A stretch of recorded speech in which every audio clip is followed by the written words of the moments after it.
started off in the first place that the government were going to sell all the unused channels, and I thought that was a bit unfair, that a channel that was reserved for amateur radio use was about to be sold, and where's the next generation of technicians going to be learning and honing their skills? And I then thought, well, if they're going to sell the unused channels, let's use this channel, and that way they won't sell it. So I built a transmitter, and here we are. Could you describe for us exactly what the station is?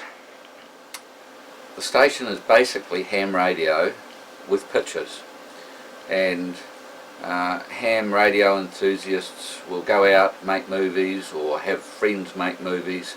They'll edit them up to a program, feed it into their transmitter, whereupon it'll be transmitted to my place. I receive the signal, automatically feed it into the transmitter, shut down any test programs that may be running at the time, and the live incoming signal goes out live, and the whole thing is run automatically. So this really is an amateur station running effectively out of a small workshop in your own home? Yes, well, out of the corner of my bedroom actually. I've got a small workshop, and there isn't room for a big rack of electronics. Who watches the station? Anyone with an outside aerial can watch our station. We cover from Oxford to Amberley to Greta Valley, that sort of radius. If you're in line of sight of the Takahi, you can see us. We're a low power station. You do need an outside aerial, but anyone pushing auto tune in Christchurch, we will appear about channel 7 or 8, depending on how good your aerial is. This is our transmitter. Consists of a 12 volt power supply, which gets rather warm, teletext generator, NICAM digital sound, our modulator. This is our video switcher through here. This is our receiver that receives video from down in the city from other ham radio users. This is our controller unit that processes all the incoming data and what's required, the tones that control the station, etc., and generate the content. Believe it or not, when we first went to air, our whole transmitter, this whole frame, used to be in this box here. That got us on the air, and we were received all round Christchurch. Is there anything else like this in New Zealand? There are a couple of ham radio stations on the same frequency, one in Auckland, one in Oamaru, Wellington has one. There's a few of them out there. I don't think any of them have the content that we have. We have far more content on our amateur station than what the others do. A lot of the other stations, they reserve it for technical stuff only, whereas we're prepared to move into the arts and the interesting. What kind of stuff have you been broadcasting? Anything we can get our hands on, really. The stuff until recently has been limited to stuff that I've generated and local hams have generated.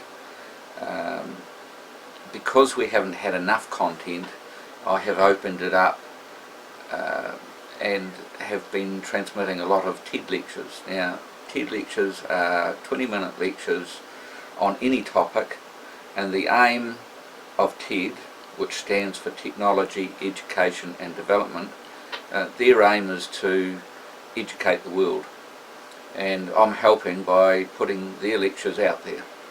What's the potential for Christchurch people to make this into a true community station?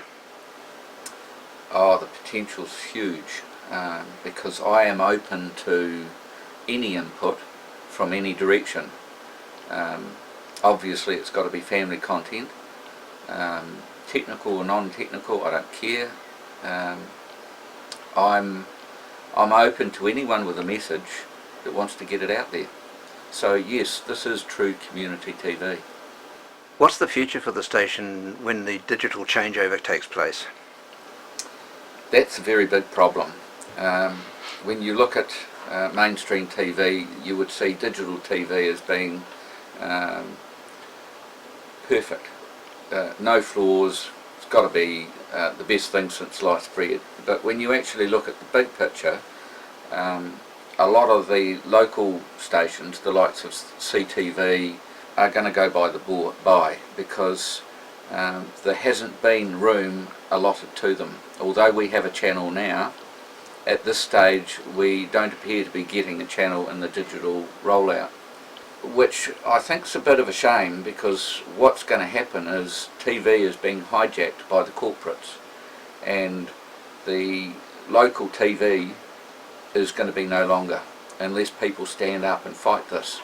In Oamaru, the locals fought it through the council and with submissions to the Minister of Broadcasting, and they have won and they've been given a channel. At this stage we haven't, and alas, when everyone moves to digital, because they're being forced to, we're going to be gone, and with that, any last chance of local TV.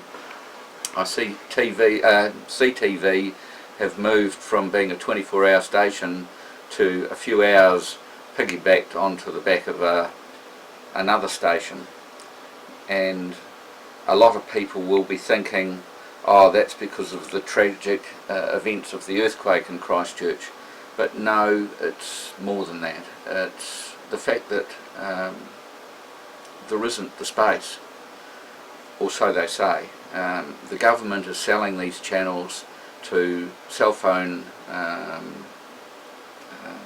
people, and the public of Christchurch are missing out.